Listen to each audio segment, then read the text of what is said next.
Hey guys, hey bunnies, what's up? So, I like when you guys message me, and one of you in particular I've been talking to, and he identifies as an INFJ, right? Which is really cool because it's like my little, it's like a brother-sister situation, right? Oh, somebody's here. Okay, as usual, I have no idea where it was.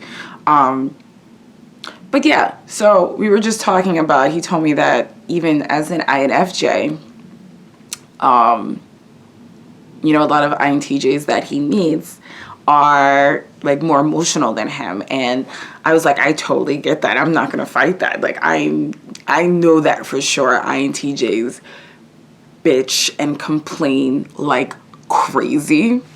And once again, and it's funny to me because it just goes back to what I know to be the Ni-Fi loop, right? So the introverted intuition, introverted feeling loop that kind of happens to INTJs. And just that dominant tertiary function loop happens with all the types, right? It just looks different in different people. I think that in terms of INTJs, it looks specifically like this. So this is what I can say from my experience. And I can say that I probably go through this at least once every single day, where it's like this overall, it's a disdain for humanity. It's a feeling of hopelessness.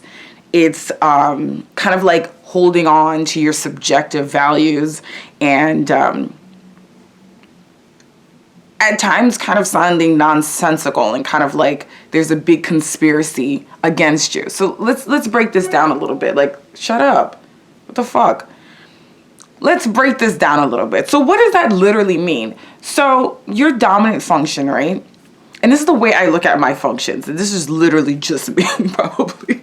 This is going to be like the worst analogy ever. But this is how I see it. So my functions in terms of the amount of energy they take for me to access them, right? I feel like introverted intuition is like my apartment, right? So like I live here. It's where I'm most comfortable. It's not even like something that's tangible. Like it's like I am the apartment in a way, right? So it's so comfortable.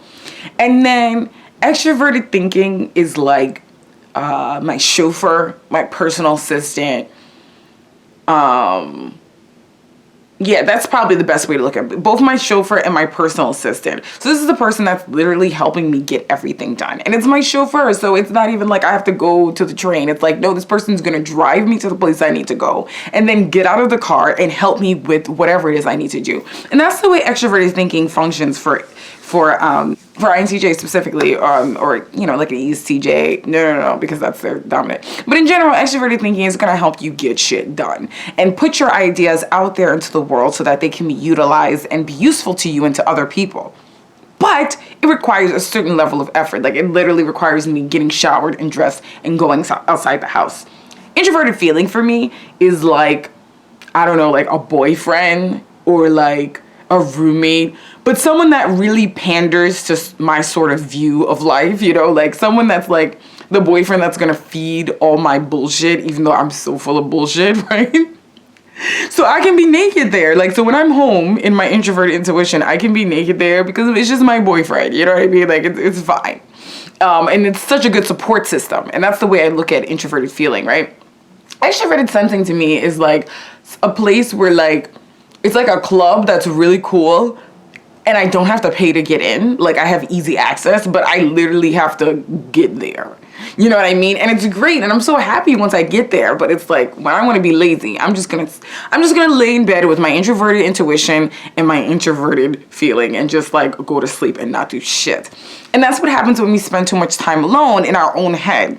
So these are certain things that I feel like happens with the Ni-Fi loop, right? So I feel like, first of all, we start to get into this sort of existential crisis, right? So I've been kind of in and out of that for the past few years in my 20s, where it's like nothing matters. It's like very part of that nihilism,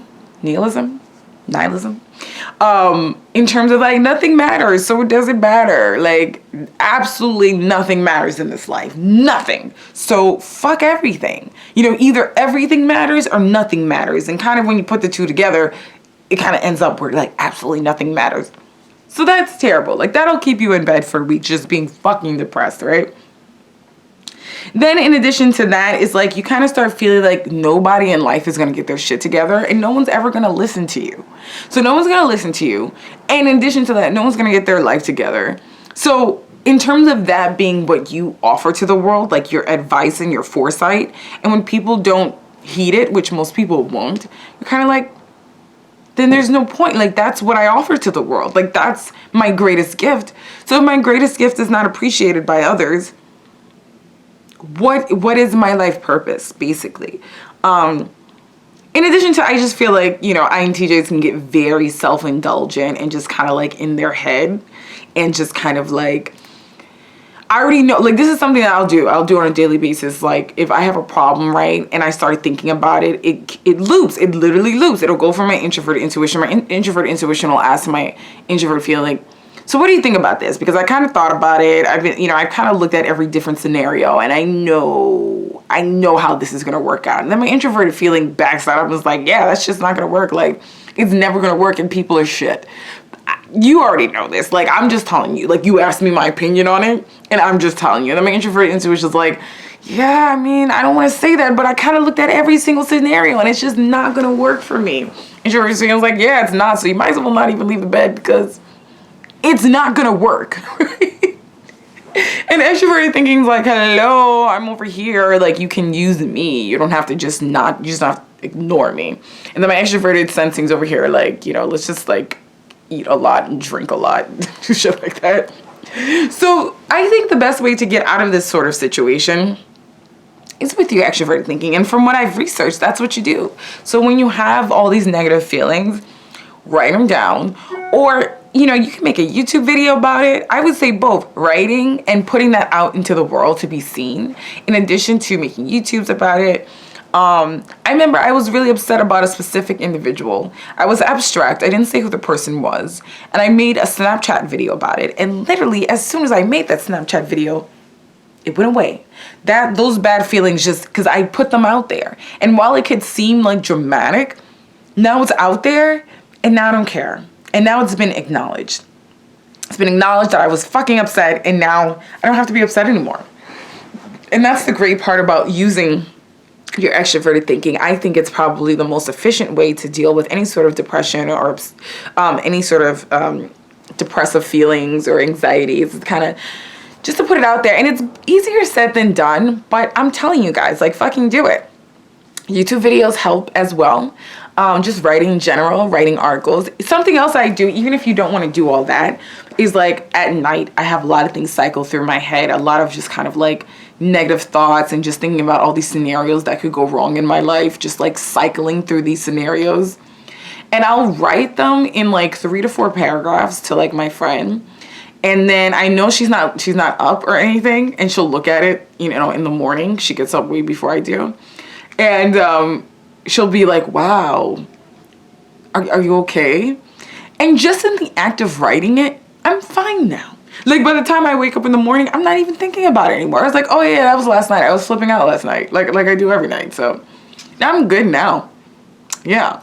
And she'll always laugh about it. So just when you get into these places, look into your extroverted thinking. That's what's going to save you. And that's what's going to save everybody from their loops, from their dominant tertiary loops, is your auxiliary function.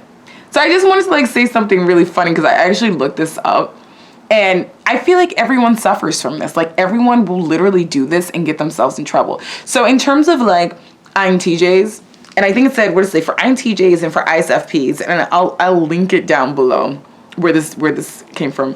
It says that we get paranoid personality disorder. So we become like a conspiracy theorist. Everyone's out to get us. Like everybody's out to get us.